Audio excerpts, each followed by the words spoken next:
کسب و کاری هستید پیشنهاد میکنم این ویدیو را تا آخر ببینید، چون میخوام شما را با مؤلفه‌ای آشنا کنم که نه تنها پای سود عظیمی را به کسب و کار شما باز میکنه، بلکه به لحاظ اصولی و علمی کمتر راجبش مطلبی شنیدید. سال 1998 آقای تام پیترز مقاله نوشت و در مجله فست کمپانی به چاپ رسوند. عنوان مقاله ایشون این بود: The Brand Called You، برندی که شما نام دارید. ایشون در مقالش برای اولین بار به صورت رسمی از عبارت برندسازی شخصی صحبت کرد و در مقالش روی دو نکته تاکید کرد. یک، همه انسان‌ها در هر سطحی از زندگی شخصی و شغلی که باشن دارای برند هستند، دارای برند خودشون. و دوم اینکه مدیران سازمان‌ها بیشتر از اون که به فکر برند کالا و خدماتشون باشن، باید به فکر برند شخصی خودشون باشن.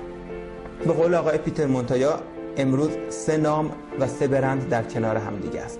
1 برند سازمان، 2 برند خدمات و 3 برند شخص مدیر. این برند شخصی مدیرانه که میتونه به عنوان سلاح قدرتمند در دنیای تجارت به شما کمک. اگر هم ما میبینیم برندهای ماندگار شدن، صرفاً به خاطر اینه که یک زمانی یک فردی با یک برند شخصی قوی اومده یک سری منابع را وارد یک کسب و کاری کرده و تونسته موفق بشه.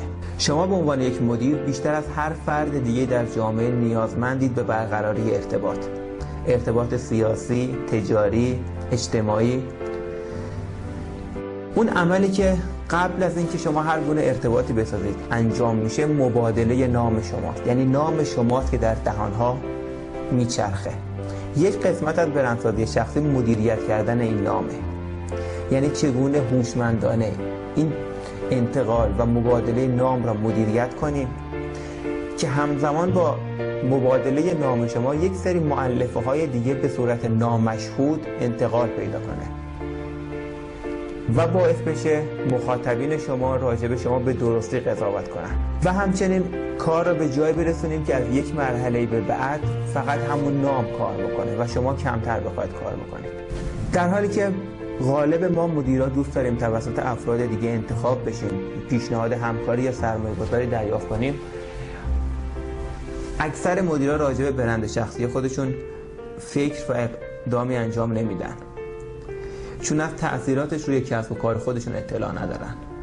و این میتونه خوب باشه، چون اگر عده‌ای آگاه بشن و اقدامی انجام بدن، خیلی راحت‌تر میتونن موفق بشن. ما در برندسازی شخصی که معتقدیم برند شما چیه،